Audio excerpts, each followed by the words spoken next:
والكرامات أشهد أن لا إله إلا الله وأشهد أن محمد رسول الله اللهم صل على سيدنا محمد وعلى آل سيدنا محمد أعوذ بالله من الشيطان الرجيم بسم الله الرحمن الرحيم رب اشرح لي صدري ويسر لي أمري واحلل عقدة من لساني يفقهوا قولي.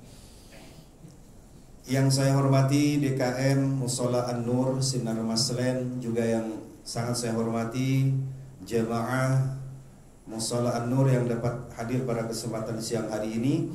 Puji dan syukur marilah kita panjatkan kepada Allah Rabbul Ghafur. Alhamdulillah, kesempatan hari ini hari Senin tanggal 27 Rabiul Akhir 1447 Hijriah yang bertepatan dengan tanggal 20 Oktober 2025. Allah Subhanahu wa taala masih menakdirkan kepada kita semua untuk sama-sama di sini di mushola kita tercinta Mushola An-Nur dalam rangka melaksanakan salah satu kewajiban kita, yaitu sholat zuhur bil khusus berjamaah. Insyaallah dilanjutkan dengan ta'lim rutin. Oleh karena itu mudah-mudahan amal ibadah yang sudah dan akan kita laksanakan semoga kiranya diterima oleh Allah Subhanahu wa taala. Amin ya Allah ya rabbal alamin. Baik jemaah yang insya Allah dimuliakan Allah Subhanahu wa ta'ala, sebelum kita masuk ke ta'lim, seperti biasa mari kita berdoa kepada Allah Subhanahu wa ta'ala. Mari kita awali dengan istighfar, syahadat, kemudian salawat. Astaghfirullahaladzim, Astaghfirullahaladzim, Astaghfirullahaladzim, الذي لا إله إلا هو الحي القيوم وأتوب إليه جميع المعاصي والذنوب لا حول ولا قوة إلا بالله العلي العظيم أشهد أن لا إله إلا الله وأشهد أن محمدا رسول الله اللهم صل على سيدنا محمد وعلى آل سيدنا محمد. Baik, yang pertama, nggak ada bosan-bosannya, mari kita bermohon kepada Allah Subhanahu wa taala bil khusus untuk orang tua kita masing-masing yang masih hidup, semoga dipanjangkan usianya, disehatkan jiwa raganya, diberikan kemudahan kelancaran di dalam setiap urusannya, baik urusan dunia terlebih lagi urusan akhirat. Dan apabila orang tua kita sudah meninggal dunia berada di alam barzakh, mari kita mohonkan kepada Allah Subhanahu wa taala semoga almarhumah orang tua kita, barangkali istri suami kita, guru-guru kita, sahabat kerabat tetangga yang telah terlebih dahulu meninggalkan kita, semoga Allah ampuni dosa-dosanya, semoga dilipat gandakan dari segala amal kebajikannya, dan semoga Allah tempatkan di tempat yang semulia-mulianya. Oleh karena itu silakan disebutkan nama-nama almarhum almarhumah yang ingin diberikan ihda'us thawab atau hadiah pahala pada kesempatan siang hari ini. Thumma khususan ila arwahi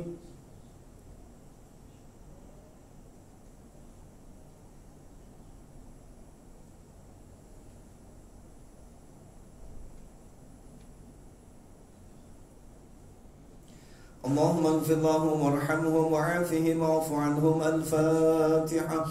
أعوذ بالله من الشيطان الرجيم بسم الله الرحمن الرحيم الحمد لله رب العالمين الرحمن الرحيم مالك يوم الدين إياك نعبد وإياك نستعين اهدنا الصراط المستقيم صراط الذين أنعمت عليهم غير المغضوب عليهم ولا الضالين رب اغفر لنا آمين. Yang kedua, bil khusus untuk kita yang dapat hadir pada kesempatan siang hari ini, semoga kita semua Allah Subhanahu wa taala selalu berikan keimanan, keislaman yang sempurna, kesehatan jiwa dan raga.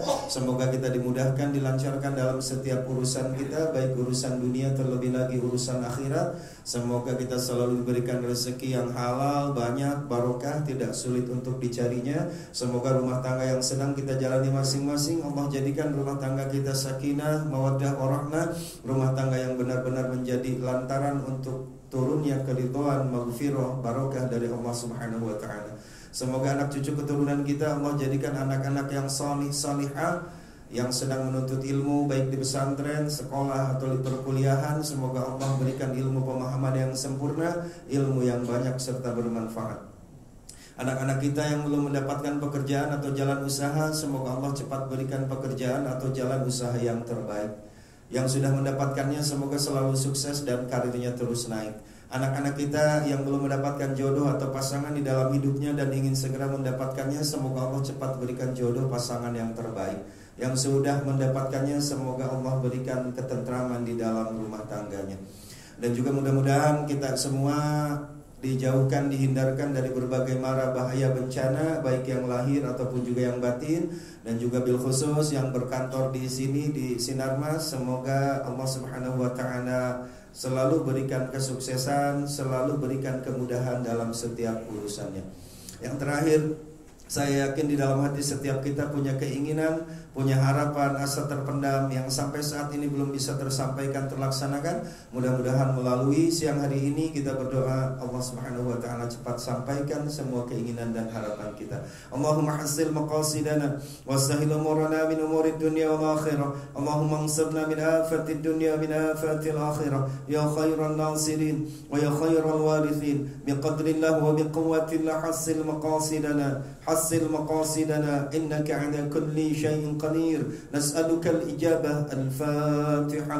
أعوذ بالله من الشيطان الرجيم. بسم الله الرحمن الرحيم. الحمد لله رب العالمين الرحمن الرحيم مالك يوم الدين إياك نعبد وإياك نستعين اهدنا الصراط المستقيم صراط الذين أنعمت عليهم غير المغضوب عليهم ولا الضالين رب اغفر لنا. Baik jamaah yang insyaallah dimuliakan Allah Subhanahu wa taala, kembali lagi kepada ta'lim kita terakhir. Kita sama-sama belajar bersama. Ini sebetulnya memang dulu barangkali mungkin kita di saat kecil sudah mempelajarinya. Ini hitung-hitung kita kembali lagi mengingat. Kemarin yaitu tentang wudu. Sudah kita pelajari syarat dan rukun wudu serta sunnah-sunnahnya wudu. Nah sekarang giliran apa sajakah yang membatalkan wudu. Nah ini saya di depan saya ini ada satu kitab, namanya kitab Kashifatus Saja, syarah dari Safinatun Najah yang ditulis oleh Imam Nawawi Al-Bantani. Pada halaman yang ke-25, nawaqidul wudu arba'atun. Jadi hal-hal yang membatalkan wudu itu ada 4. Imam Nawawi ini adalah bermadhab Imam Syafi'i. Jadi yang membatalkan wudu itu ada 4. Selain yang 4 ini itu tidak membatalkan wudu. Apa yang pertama? Al-awwalu al-khariju min ahadis sabilain. Ada yang keluar dari salah satu lubang 2, yaitu kubul dan dubur.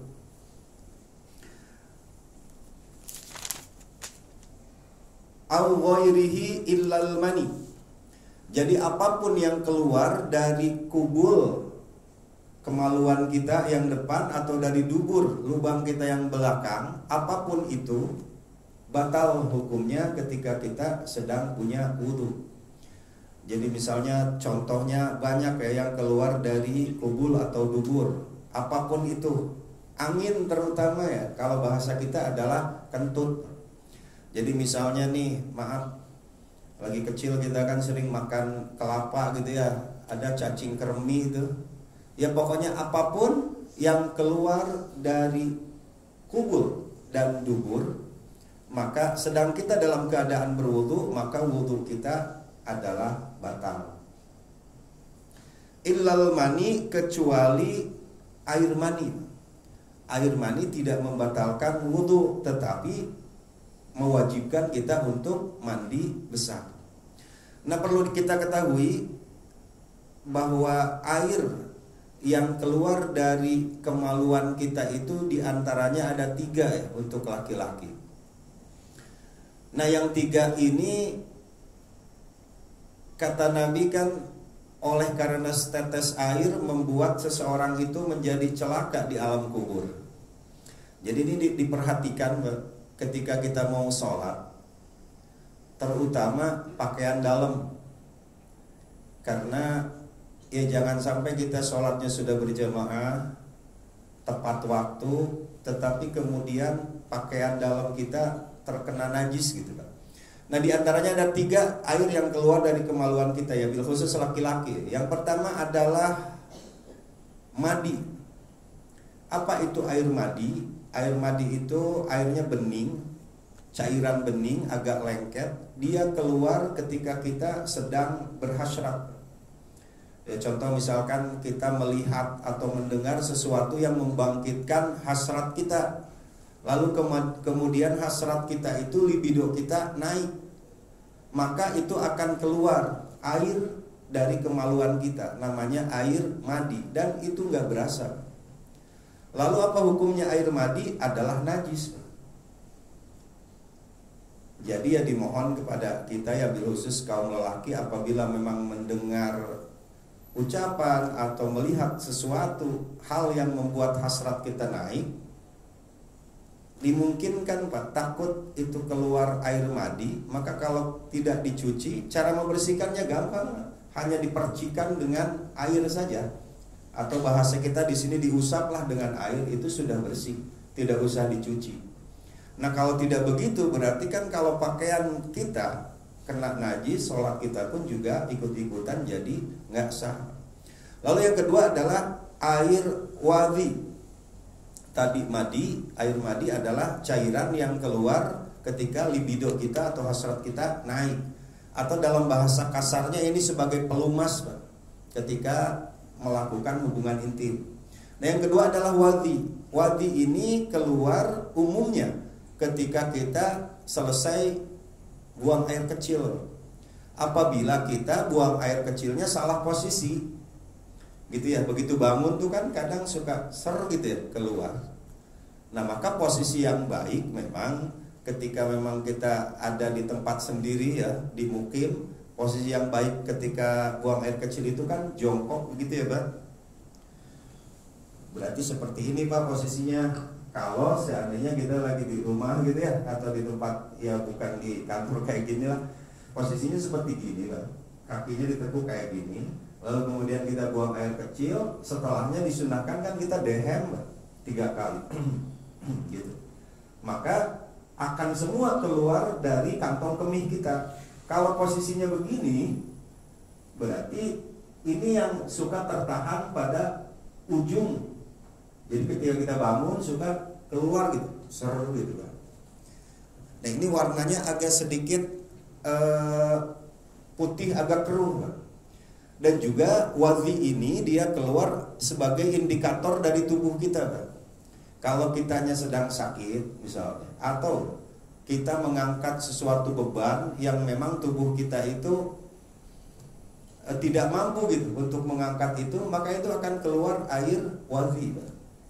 Dan ini pun juga hukumnya adalah najis, tapi tidak mewajibkan kita untuk mandi besar. Hanya saja hukumnya najis. Cara membersihkannya sama dengan mandi tadi, hanya cukup dipercikan air atau kita usap. Maka kan sering kita lihat kalau orang tua dulu gitu ya di kampung, ketika beliau sholat itu suka ganti pakaian, atau maaf suka melepaskan underwearnya gitu, atau pakaian dalamnya, demi menjaga, ya namanya kita sebagai laki-laki kan beraktivitas agak sedikit keras gitu ya Pak. Gitu. Tetapi juga hal ini tidak boleh menjadikan kita was-was Pak, menjadikan kita jadi ragu-ragu dalam ibadah. Jangan seperti itu, yakinkan saja dalam hati apakah kita tadi mendengar, melihat yang membangkitkan hasrat atau tidak. Kalau tidak ya sudah. Atau enggak tadi kalau posisi berdirinya buang air kecilnya benar, insya Allah enggak bakalan dia keluar. Jadi jangan menjadikan was-was di dalam kita sedang beribadah. Lalu yang ketiga, cairan yang keluar dari bil khusus farji laki-laki adalah mani. Ya, kalau ini ya kita semua pernah mengalaminya, dan ini sifat asli dari air mani itu adalah tidak najis, hanya mewajibkan untuk mandi besar. Tapi Pak, kalau dalam keadaan kita sedang melakukan hubungan intim kan, mani ini pasti bercampur dengan madi yang hukumnya najis. Nah, maka oleh karena itu ia jadi kebawa najis pada akhirnya. Tapi kalau sifat aslinya hanya air mani saja, itu tidak najis, hanya mewajibkan untuk mandi besar. Nah, lalu kemudian bagaimana ketika kita sedang sholat misalnya?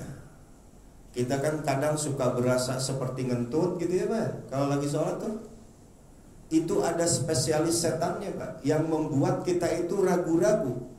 Ini kayak keluar gitu ngentut. Maka kata Nabi, kalau kita mendengar suaranya, mencium baunya, itu batal sholatnya, karena wudhunya batal. Tetapi kalau hanya perasaan dalam hati, itu adalah was-was Pak, godaan setan, maka lanjutin saja sholatnya. Kecuali kalau kita mendengar bunyinya atau mencium baunya, maka batal wudhu kita, yang sekaligus sholat kita batal. Jadi kalau hanya sekedar misalkan ketika kita bangun kok kayak ngentut gitu, itu enggak batal. Lalu yang kedua, atsani zawalil aqli. Yang membatalkan wudhu yang kedua adalah hilangnya akal. Banyak yang menghilangkan akal kita. Contoh pingsan, mabuk, atau misalkan lagi jalan tiba-tiba kepentok gitu ya kepala kita, kemudian setengah menit misalkan kita nggak sadarkan diri, sedang kita dalam keadaan punya wudhu, maka wudhu kita batal. Yang sering terjadi adalah binaumin, sebab tidur. Ini nih, bagi kita nih orang laki, bila khusus lagi khutbah Jumat, lalu tidur yang mana yang tidak membatalkan wudhu? Qaidin mumkinin maq'adahu minal ard. Kecuali tidurnya yang tetap pada tempatnya, tidak merenggangkan pantatnya. Jadi kalau tidur misalkan kita lagi khutbah Jumat, tidur nyender, berarti sudah tidak tetap pada tempatnya Pak. Atau kita tidurnya ditopang misalkan gitu, ditopang gini, lalu kemudian sampai ngorok, sampai ngiler Pak, itu udah rusak. Jadi makanya kalau memang benar-benar kita ngantuk ketika khutbah Jumat Pak, emang begitu adanya. Ya kadang-kadang sebagai khatib kita nih di depan, ya Allah, bapak-bapak nih, kalau lagi khutbah ya rata-rata pindah tidur doang ini Pak. Kalau udah kelamaan Pak tidurnya, apalagi sampai ngorok, itu udah rusak wudhunya. Kecuali kalau misalnya tidurnya kita sila gitu ya, jadi si pantat kita tetap pada tempat duduk kita, berarti kan otomatis ketika ada angin dari dalam, kitanya keburu sadar Pak. Karena manusia itu dalam hidup remnya ketika mata melek Pak. Ketika mata melek, remnya adalah ya ini mata kita Pak. Jadi kalau kita tidur, maka dubur udah nggak kerem Pak. Jadi kalau misalkan kita lagi melek nih, lagi sadar gini, ketika mau ngentut kan otomatis di hadapan orang banyak kita malu, kita rem Pak.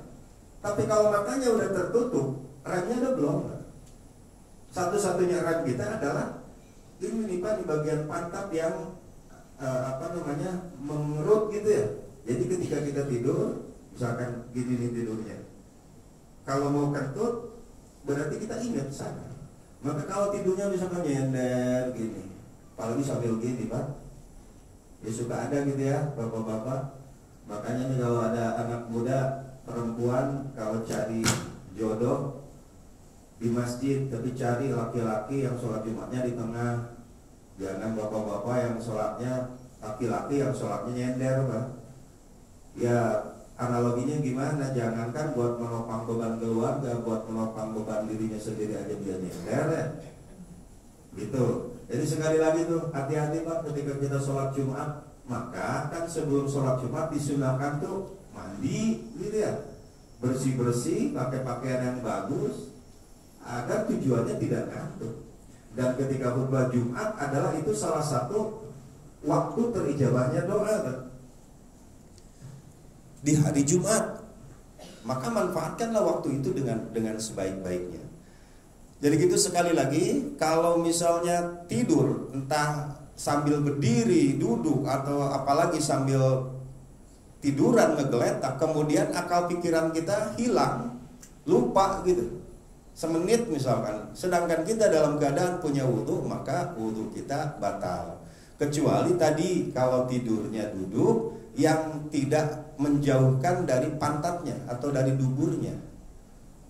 Kalau misalnya kita duduknya ya kayak bapak gitu, kalau mau ngentut pasti ketahuan gitu ya. Gitu, itu yang kedua. Kemudian yang ketiga, as-salisu iltiqa'u basyaratai. Ini menurut madhab Imam Syafi'i, Pak. Bertemunya kulit laki-laki dan perempuan kabiroini, yang dua-duanya udah pada gede, udah pada ngerti tentang hasrat. Ajnabiyaini, yang dua-duanya adalah orang lain, bukan mahram. Min ghairi hailin, tidak ada penghalang, jadi kulit ketemu kulit. Jadi yang membatalkan yang ketiga adalah bertemunya kulit laki-laki dan perempuan kabiro ini, yang dua-duanya udah pada gede, ajnabiyah ini, yang orang lain, yang halal untuk dinikahi. Min ghairi hailin, tanpa adanya penghalang terhadap kulit kita. Ini menurut mazhab Imam Syafi'i. Tapi kalau misalkan imam-imam yang lain, pendapat yang lain kayak Imam Hanafi, Imam Hambali, batal apabila adanya hasrat atau adanya birahi. Jadi kalau bersentuhan dengan wanita kemudian tidak ada birahi, menurut Imam Ahmad Hambal dan Imam Maliki itu tidak batal. Tapi kalau adanya hasrat ketika menyentuh, maka batal. Lalu kata Imam Hanafi, ada hasrat, tidak ada hasrat, tidak batal. Nah, jadi dalam hal ini untuk kehati-hatian, Pak, karena di kita mah air banyak ya. Di kita mah air banyak, termasuk terhadap istri sekalipun, Pak. Gitu. Kalau versi Imam Syafi'i terhadap istri juga adalah batal. Terkecuali misalnya apabila memang kita dalam kondisi yang terdesak. Jadi ini empat pendapat Imam Mazhab ini jangan menjadikan sebuah perselisihan. Justru ini adalah menjadi hasanah. Ambil aja semua pendapatnya dan kemudian disesuaikan dengan keadaan kita. Contohlah misalnya kita sedang umroh gitu ya di Ka'bah. Kemudian kita sangat ribet kalau kita balik lagi ngambil wudhu. Maka di situ ya kita taklid gitu. Kita taklid, mengikuti, ya Allah saya mengikuti pendapatnya Imam Hanafi misalkan, atau pendapatnya Imam Maliki yang ketika bersentuhan dengan istri tidak batal. Gitu Pak ya. Jadi yang batal itu, yang tidak batal itu dengan mahram mu'abbad. Jadi mahram itu ada dua, ada mahram yang abadi, ada mahram yang mu'aqqad, tidak abadi. Mahram yang abadi adalah ibu gitu ya, itu abadi tuh, ibu, adik, kakak, bibi ya, itu abadi. Lalu mertua tuh, itu mahram melalui pernikahannya. Jadi kalau sama mertua tidak batal karena sudah jadi mahram. Kalau sama adik ipar misalkan batal, kalau sama adik ipar mah, karena mahraman muaqqad ya. Tidak boleh dinikahi kalau masih menikahi kakaknya, kecuali kalau udah cerai baru boleh. Anak tiri itu Pak. Ya anak tiri kalau misalnya nikah nih sama seorang janda yang punya anak satu, kalau sebelum disetubuhi, sebelum digauli, maka itu batal Pak. Tapi kalau setelah ba'da dukhul, setelah terjadi hubungan intim, maka jadi mahram tuh anak tirinya. Ya begitu, barangkali dalam hal ini sekali lagi ya saya sendiri juga kadang suka kondisional aja Pak, melihat situasi, ya tidak usah diperselisihkan. Wah ini gimana nih, kita lihat aja situasi. Kalau memang kita lagi di tempat yang susah air, kemudian ya sama istri, asal misalnya megangnya yang tanpa hasrat ya Pak, ya sudahlah, tidak batal. Lalu kemudian kan kalau saya ngisi pengajian gitu di ibu-ibu, gimana kalau seandainya misalkan kan kalau mau tidur kita dianjurkan untuk wudhu gitu ya. Lalu kemudian masuk ke kamar kan bertemu lagi sama istri, jadi batal. Yang dihitung bukan batalnya, tapi wudhunya. Wudhunya yang akan mendapatkan ganjaran, nggak dihitung batalnya. Jangan sampai kita pelit dalam hidup. Kayak gini misalkan nih, rata-rata bapak-bapak di Singapura itu kalau sholat maghrib itu wudu sholat maghrib pengennya dibawa sampai isya. Pengen ngentut aja ditahan-tahan. Nggak boleh kayak gitu, Pak. Asbagil wudu sunnatun, memperbaharui wudu itu adalah sunnah. Jangan sampai misalkan wudu dari maghrib coba, Pak, dibawa pengennya sampai isya. Padahal apa salahnya sih? Bahkan dalam sebuah keterangan, kalau seseorang mampu berwudu dalam keadaan yang makarih, keadaan yang dingin, keadaan yang benar-benar kita, kalau kena air itu dingin banget, tapi dia maksain wudu, Pak, gede banget fadilahnya, pahalanya. Nah, maka oleh karena itu ya dalam hal ini alhamdulillah kita hidup di Indonesia, Pak. Kalau kata seorang pujangga, andailah surga itu jatuh ke bumi, mungkin kita nih, Pak, nih adalah miniatur dari surga, Pak. Air di kita mah mau semana sih air banyak, maka perbanyak, Pak, wudu. Lalu kemudian yang keempat adalah ar-rabi'u massu qubulil adami, menyentuh bagian kubul atau dubur anak Adam bi batnir rohah, dengan ini nih, dengan telapak tangan yang bagian ini, Pak.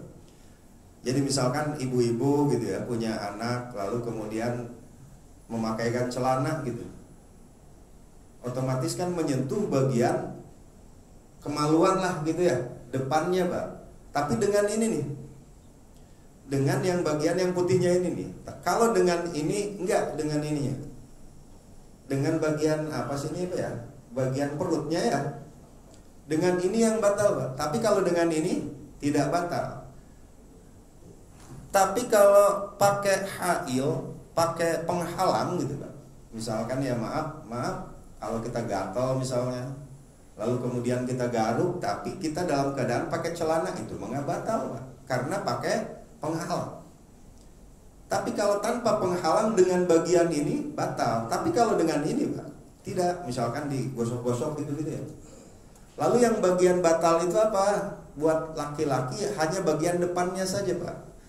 Kalau ngobrolin fikih agak sedikit seronok ya, Pak. Bukan seronok karena emang ini harus yang bagian depannya saja, Pak, pulinya saja gitu. Itu yang membatalkan. Sedangkan maaf, batangnya enggak. Tapi untuk kehati-hatian ya udah enggak usah lah. Kalau udah wudu ya ngapain megang lagi. Gitu. Bibat nirohati au butunil asabi, atau dengan perut asabi, ini nih, jari-jari. Jadi sekali lagi, yang membatalkan wudu hanya ada 4. Walaupun memang dalam hadis disebutkan ada beberapa keterangan yang menyebutkan ketika memakan daging unta itu membatalkan wudu, begitu ya.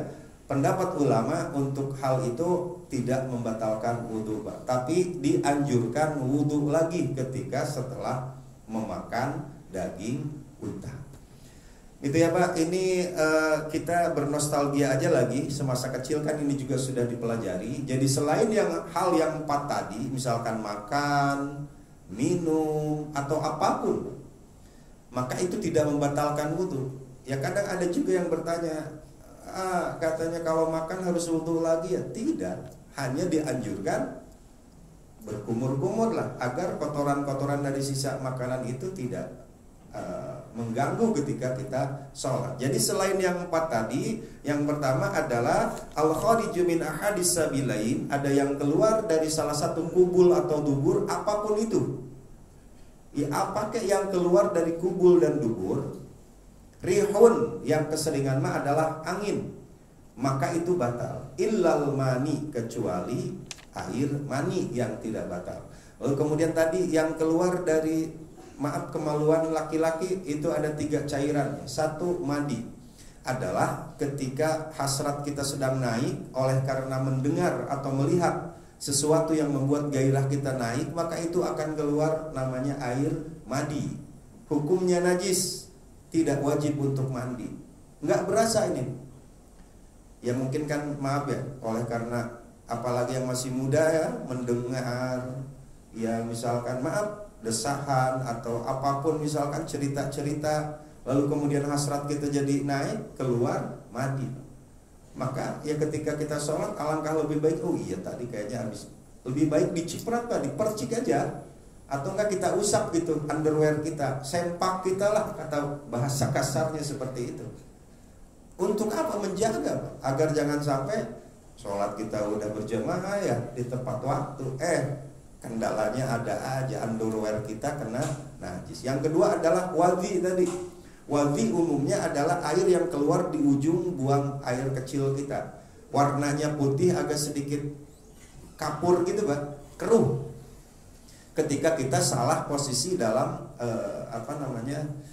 ngencing ya. Ya kalau di tempat darurat mungkin bolehlah sesekali pakai urinoir gitu ya karena darurat. Tapi kalau di rumah ya tadi Pak, posisinya jangan lupa, jangan kayak gini posisinya. Kalau gini kan ketahan nih Pak, tapi gini Pak posisi.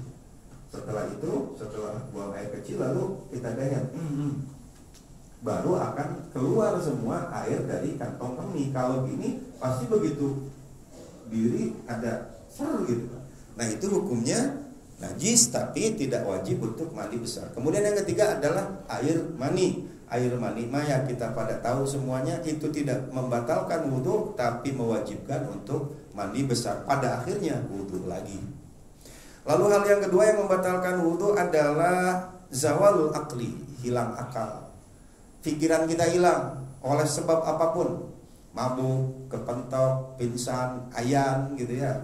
Binaumin, yang keseringan adalah sebab karena tidur. Bil khusus pada waktu khutbah Jumat ya Pak. Pokoknya khutbah Jumat datang, walaupun nggak bisa datang paling awal juga minimalnya jangan nyender Pak.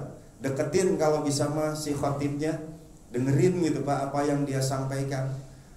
Gitu. Kalau ngantuk sedikit mah dalam keadaan tidurnya duduknya kayak Bapak misalnya, kayak Pak Haji nih, insya Allah akan terjaga terjauh dari ngantuk. Gitu ya, baik-baik nih saling kita mengingatkan, jangan jangan duduk sambil nyender ya Bang Kris tuh kalau lagi khutbah Jumat, apalagi ditopang gini nih tidurnya ya. Udah gitu ngorok pula, pakai ngiler pula, udah rusak itu mah Pak. Mendingan balik lagi wudhu lagi deh. Lalu yang ketiga adalah bertemunya kulit laki-laki dan perempuan tidak memakai penghalang, dua-duanya udah pada gede, orang lain pula tanpa penghalang, maka itu batal. Ya juga ini kata pendapat para ulama yang lain, ketika jenazah pun juga yang batalnya kita Pak, bukan jenazah ya, jenazah mah udah nggak batal, kitanya yang batal. Kemudian yang keempat adalah menyentuh atau memegang dubur atau kubur, kemaluan depan dan belakang dengan batnir rohah, dengan ini yang putihnya lah pokoknya ini, tanpa penghalang. Kalau pengen tanpa penghalang menyentuh bagian ini tidak membatalkan. Tapi kalau pakai penghalang, mau pakai ini atau pakai ini, itu tidak membatalkan. Baik jemaah yang insyaallah dimuliakan Allah Subhanahu wa taala, ya memang karena waktu ya Pak, udah jam 1:04 ya Bapak-bapak, sahabat-sahabat juga mau melanjutkan pekerjaan. Ya mudah-mudahan apa yang dibahas walaupun sedikit, mudah-mudahan bermanfaat. Sebelum diakhiri barangkali ada yang mau bertanya, silakan. Siap. Assalamualaikum Pak Ustaz. Waalaikumsalam warahmatullahi. Yang soal jabatan itu kan kalau kita dengar khutbah itu kan termasuk rukunnya. Betul. Pertanyaan saya gini Ustaz. Kalau itu rukun, terus dia itu yang dibilang tuh tidur. Atau boleh dia seperti dia bangun lagi, wudhu lagi, itu batal nggak? Minimalnya rukun khutbah itu kan wajibnya pakai bahasa Arab ya. Tidak wajib memakai bahasa kita Pak. Walaupun kita tidak dimengerti, walaupun kita nggak mengerti dengan bahasa Arab itu. Jadi yang wajib itu adalah alhamdulillah. Nih kita nih sebagai laki-laki yang suka sholat Jumat, minimalnya ketika khutbah itu sebelum tidur nih Pak nih, alhamdulillahirabbil alamin, itu kan kata Syekh Khatibnya ya. Terus sholawat Pak, Allahumma shalli ala sayyidina Muhammad wa ala ali sayyidina Muhammad pada khutbah yang pertama. Lalu yang ketiga, rukun khutbah itu adalah memberikan wasiat takwa. Ya ayuhan nas ittaqullah. Kedengar tuh sama kita. Lalu yang keempat adalah membacakan ayat, satu ayat gitu minimalnya. Itu Pak. Jadi mendengar mukadimahnya saja insya Allah sudah termasuk rukun khutbahnya, Pak. Gitu. Tapi kalau dari awal imam khotib assalamualaikum kitanya udah tidur, aduh celaka Pak itu. Kayaknya agak diragukan gitu Pak. Kalau dari awal tidur gitu, minimalnya itu tadi rukun khutbahnya kita dengar walaupun kita nggak mengerti. Begitu ya Bapak-bapak, alhamdulillah ya, mudah-mudahan kita sedikit-sedikit memperbaiki. Emang begitulah kadang-kadang kita sholat Jumatnya suka pindah tidur doang ya Pak. Padahal itu adalah waktu yang kata Imam Nawawi Ad-Dimashqi, Imam Hasan Al-Basri membagi waktu terijabah pada sholat Jumat itu jadi 4 Pak yang kudu kita perhatikan. 1 adalah dari mulai imam naik mimbar Pak, terus sampai kelar Jumat. Yang terpenting adalah ketika duduknya imam di antara 2 khutbah tuh Pak. Itu yang sering kita lalaikan tuh. Jadi waktu terijabah doa tuh berlalu dengan begitu cepat. Misalkan nih khotib itu berhenti dari khutbah yang pertamanya, kemudian duduk. Nah itu saat ijabah. Nggak lama, paling juga 10 detik paling ya, tek tek tek. Nah itu Pak, di situ kita banyakin untuk berdoa. Lah ini mau boro-boro berdoa, orang dianya tidur tadi dari awal ya. Gitu. Kemudian pada khutbah yang kedua, ini wajib juga Pak, khutbah kedua tadi minimalnya dengar alhamdulillah, alhamdulillahilladzi arsala rasulahu bil huda wa dinil haq gitu kan. Asyhadu an la ilaha illallah wa asyhadu anna Muhammadar Rasulullah. Allahumma shalli ala sayyidina Muhammad. Kita dengar tuh Pak. Lalu ya ayyuhal hadirun ittaqullaha haqqa tuqatih. Dengar tuh Pak. Kalau yang kedua mah 3 aja, enggak usah dengar ayatnya. Tapi kan ya khutbah yang kedua mah umumnya enggak pernah lama. Itu Pak. Lalu jika ada ibu-ibu di sini, lalu waktu sholat zuhur untuk ibu-ibu kapan? Waktu sholat zuhur untuk ibu-ibu mah adalah sama dengan waktu sholat Jumat. Jadi ketika iqomah Pak, atau ketika adzan di masjid, itu udah waktu zuhur buat ibu-ibu. Hikmahnya adalah ketika suaminya pulang, ya bisa nyediain makanan atau nggak kopi gitu. Jangan sampai nungguin suaminya pulang baru sholat. Kecuali bagi laki-laki yang sakit. Laki-laki yang sakit dan dimungkinkan untuk sembuh kembali, maka waktu sholat zuhur untuk dia, orang-orang pulang sholat Jumat. Abang misalkan nih sakit, dimungkinkan akan sembuh lagi ya, kayak sakit keseleo gitu ya, kita nggak bisa sholat Jumat nih, maka waktu sholat Jumat buat abang tuh setelah selesai Bang. Tapi kalau sholatnya sakitnya ya bener-bener udah parah, ya sama waktunya. Jadi gitu. Kalau ada ibu-ibu di sini, jangan sampai nunggu suaminya pulang dulu lalu sholat Jumat. Sama untuk kaum ibu juga, waktu terijabah doa itu adalah ketika khutbah Jumat. Jangan sampai kayak ibu-ibu di TikTok Bang, lakinya pergi sholat Jumat, istrinya tidur. Itu di TikTok Bang. Mudah-mudahan di tempat kita maka agak rata-rata begitu, suaminya pulang, suaminya berangkat, istrinya tidur. Kita pulang sholat Jumat ngelihat istri tidur, ya kayaknya ngenes banget gitu hati. Lalu yang kedua, waktu terijabah doa di hari Jumat adalah ba'da asar. Maka diusahakan bapak-bapak, hari Jumat waktu asar itu harus berjamaah. Karena setelah sholat asar ada saatul ijabah. Kata Nabi itu enggak lama, paling beberapa detik saja. Lalu yang terakhir, waktu ijabahnya doa di hari Jumat itu adalah 15 menit sebelum waktu maghrib. Di hikmahnya adalah ketika hari Jumat sebelum maghrib kita udah pakai pakaian rapi itu ya, udah siap di masjid, datang 15 menit sebelum adzan kita duduk i'tikaf, banyakin berdoa. Itu adalah waktu terijabah di hari Jumat.